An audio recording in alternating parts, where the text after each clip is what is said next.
This Week with Bob Mueller on News 2. This week, the state of our state is strong. Governor Bill Lee proclaimed Tennessee is America at its best, announced a yet-to-be-detailed new public education funding formula during his fourth State of the State address. There was no mention of COVID. We had no substance to that speech at all. Tennessee Democrats saw the State of the State lacking detail and ignoring the illness and death that continues due to COVID. You saw me stand up in front of that body and get publicly lynched. A rare move at the Capitol as the state Senate removes one of their own for a wire fraud conviction, even though all but 2 charges against her have been dismissed, and her court case is not over. More in our This Week cover story. Ayes 22, noes 14, 1 abstention. Bill passes. License plate reader cameras, they are controversial, and they are coming to Nashville, at least for a 6-month trial period. Hello again, and welcome to another edition of This Week. By 27-5 vote along party lines, the Republican-led Tennessee Senate expelled Democrat Katrina Robinson of Memphis, who was convicted on 2 counts of wire fraud. But her case is not yet over. She faced 20 counts, all but 2 were dismissed by a judge, and she has not been sentenced on the remaining 2 because they too could be dismissed. Robinson called her removal a procedural lynching. More in our This Week cover story. But first, license plate reader cameras are coming to Nashville at least for the next 6 months. The Metro Council has green-lighted a 6-month pilot program allowing license plate reader cameras in Nashville. Advocates call the LPRs a public safety tool that will help catch criminals. Opponents say it will encourage racial profiling and give police the ability to overstep boundaries.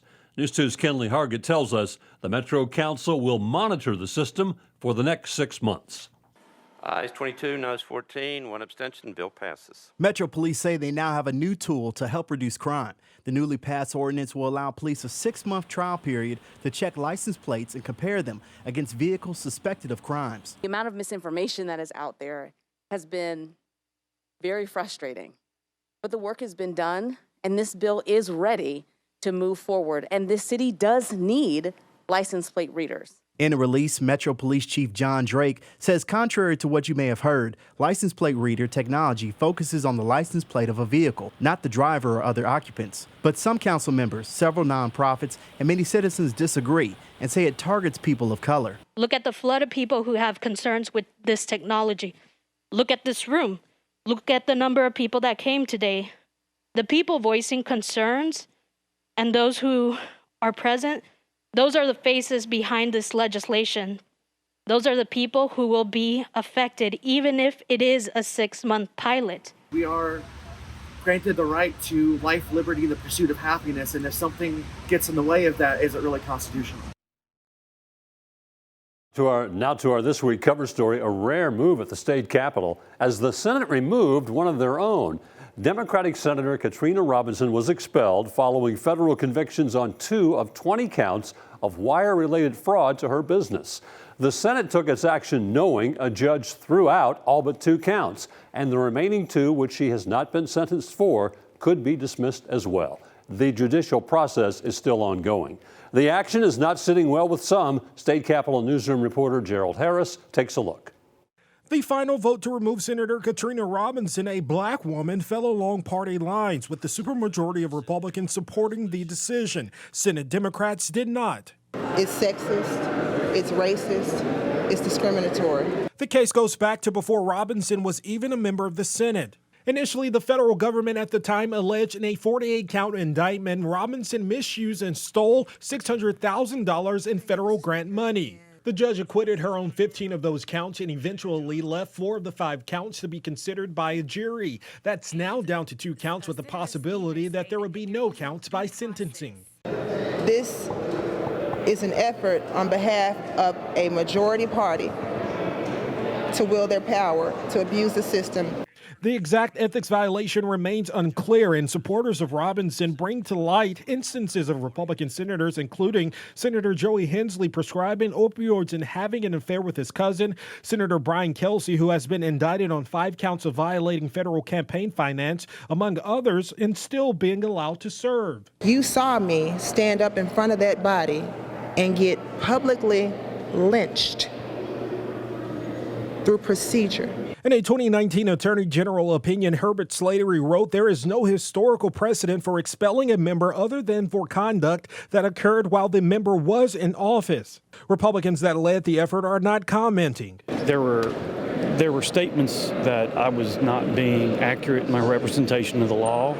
I have immunity on the Senate floor.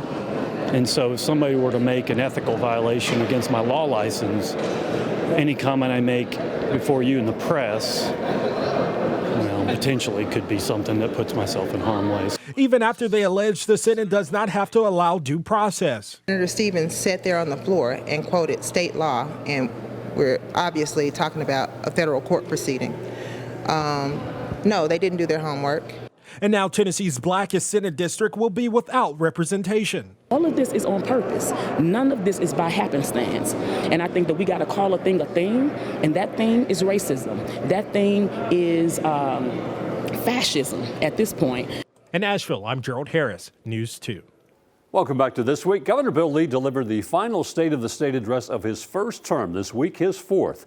He referred to Tennessee as America at its best, proudly proclaimed no mandates, and announced a new public school formula funding with details to come later, and a $1 billion increase in education funding with a source for the money to come later. At times, there were snippets of what will surely be included in his re-election campaign talking points, as he also outlined his $56 billion state budget. What he did not mention, the continuing COVID-19 pandemic in Tennessee. Tennessee, America at its best, embraces both sides of the coin. We acknowledge our shortcomings, but we build on our best. Today, our country faces challenges of a different kind, but I think now more than ever, Tennessee embodies America at its best. And in order to ensure that, I'm proposing a budget tonight and America at its best policies that reinforce freedom and innovation, exceptionalism and optimism. And I believe that now more than ever, we must show great discipline and regard for our freedoms. And one way we do that is through small government. It contributes to a safe and well-ordered society. In recent history, big government has attempted to take over society instead of contributing to it. And that's no way to live. Tennessee's pushed back on that big government. In fact, Tennessee has recently been ranked as one of the top 5 freest states in the country. Folks around the country see this and they're moving to our state in record numbers. And they're fleeing states with rising crime and falling support for law enforcement. We'll also commit more than $150 million directly into law enforcement agencies across the state to create safer neighborhoods through the Violent Crime Intervention Grant Fund. And we're proposing more than $350 million new dollars that'll support a law enforcement training academy to ensure that we have the most professional force in the country. Our funding commitment to law enforcement shows a respect for the rule of law and a rejection of the defund the police movement that we've seen across this country. An innovative approach that sets aside dollars for each student based on their individual needs. And these dollars will be used in whatever public school they attend. This is our kids and their lives, and most importantly, their futures. And time again, we've all heard the same message. We need a smarter, more transparent, accountable education funding formula. And I believe the time is now.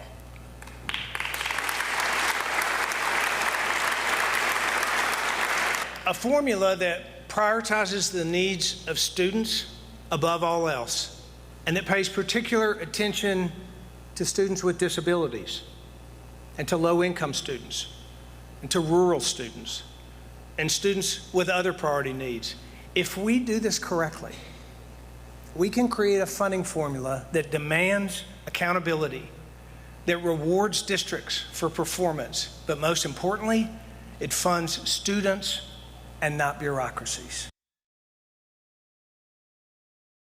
If we do this right, then and only then can we feel confident investing the dollars that are needed for our public schools and the future of Tennessee. And therefore, in tandem with this new funding formula, I'm proposing $1 billion in new recurring education spending for our public schools across Tennessee. The vast majority of parents believe that they should be allowed to see books and curriculum and other items used in the classroom. That's how I felt about my kids, and I stand with those parents today. So we're proposing a new law that will ensure that parents know what materials are available to their students in libraries.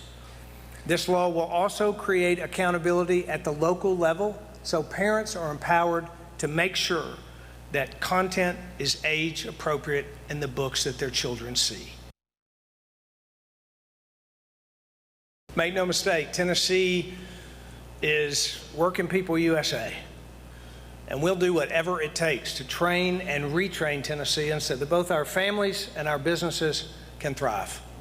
Now, the keepers of Working People USA have been our teachers. When companies look to Tennessee for a pipeline of skilled workers, it's teachers who are busy preparing students for life beyond the classroom.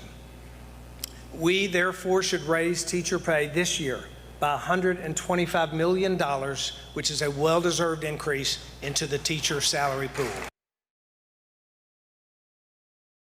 Back in November 2020, the speakers appointed a joint land grant committee chaired by Representative Harold Love to explore how the state can better understand the new needs of Tennessee State University. Today, I'm recommending a $250 million investment to improve the physical infrastructure at TSU. And now more than ever, it's important that we teach true American history, unbiased and non-political. The Fordham Institute recently ranked us as one of the top 5 states for civics education. I'm proud of the informed patriots that are graduating from our Tennessee schools. But there's still more to be done, especially if we want to provide Tennessee parents with more educational choices. 2 years ago, I traveled to Hillsdale College, where I participated in a President's Day celebration and spent time with what I believe are champions of American exceptionalism. For decades, Hillsdale College has been a standard bearer in quality curriculum and in the responsibility of preserving American liberty. I believe their efforts are a good fit for Tennessee, and we are formalizing a partnership with Hillsdale to expand their approach to civics education and K-12 education in Tennessee. From education to infrastructure, economic development to healthcare, I believe that this budget is bold and it's balanced. Most importantly, it doesn't ask Tennesseans to pay one more penny in taxes. Members of the General Assembly, the state of our state is strong. Welcome back. Following Governor Bill Lee's 4th State of the State address, the minority party, Democrats, detailed what they called missed opportunities, failures of policy, and promises with no guarantees. Here is some of the Democratic response.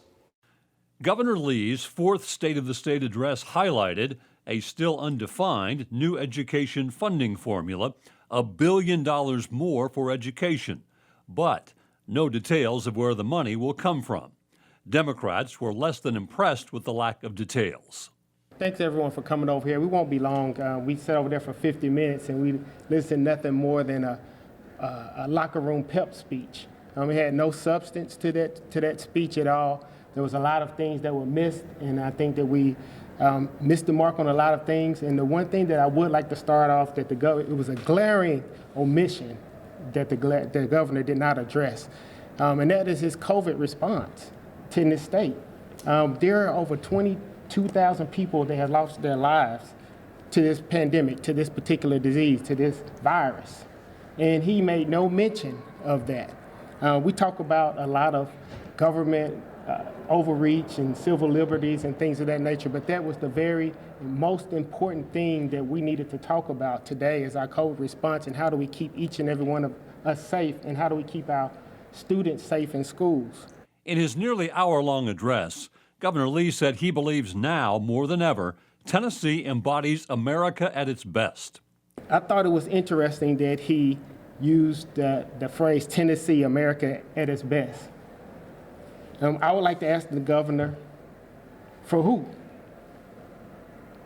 Who is it best for? The governor mentioned this is one of the 5 freest states in America. What really does that mean? Isn't America free to all of us? So is there a class system that we don't know about that we just found out about today? Is Tennessee has its own ranking of how citizens are in this state? So I was offended by that statement. The governor also highlighted more money for law enforcement, adding 100 state troopers, 20 TBI agents, 25 TBI forensic science personnel. We all know we want safe neighborhoods, and we want to keep our families safe. We want to protect our property, protect our loved ones. But the policies that he has passed, open carry, has seen the violence rise here in Tennessee. And before this passed, my Democratic colleagues, all of us warned that this day would come because of the open carry. We have so many people have access to guns with no training. They're getting stolen at a rapid rate because they have no training on how to use them properly nor how to store them.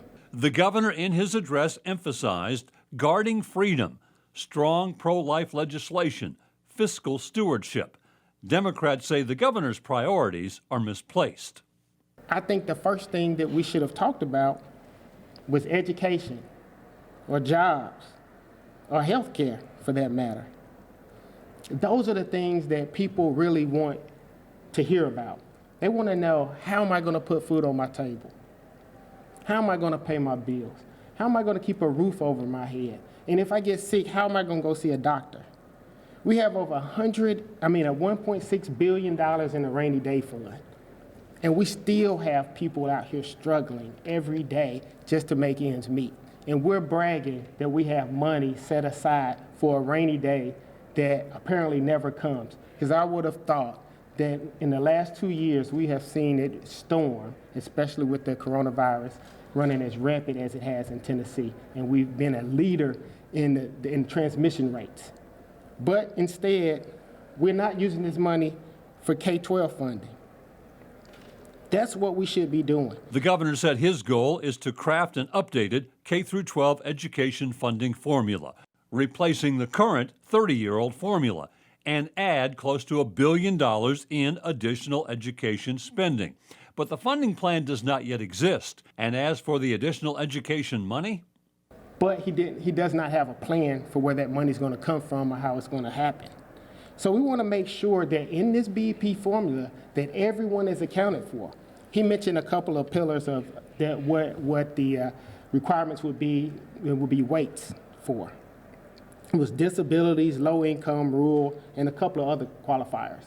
And I want to make sure that as we go through this process that we do not leave out black children in this particular formula as well that live in the inner city. Under this particular formula, rural areas will get 2 bites at the apple, one because they're rural and the other because it's low income. We have to make sure that our black and brown children who have been undereducated and miseducated, make sure that they get the exact funding that they need in order to be successful in this particular environment. See, the $1 billion sounds good, but like I said before, he hasn't produced a plan to pay for it. Included in the proposed $1 billion additional dollars for public education is $125 million for teacher pay raises. And I wanted to go back to the $125 million they said that goes toward teacher raises. We have over 67,000 teachers here in Tennessee. That equates to about $1,833 per teacher over a year span. So after taxes, it's probably less than $100 per month for a teacher. Is that meaningful enough to keep high-performing teachers in their jobs when they can go make just as much at a retail, being a manager at a retail shop? So I think that money, that $750, could have been doubled or tripled in order to have some meaningful effect to keep our teachers and let them know how important they are. Hope you're enjoying your weekend, and thank you for spending part of your weekend with us. That will do it for another edition of This Week. We hope to see you back here next weekend for another edition of This Week. Between now and then, you have a great week.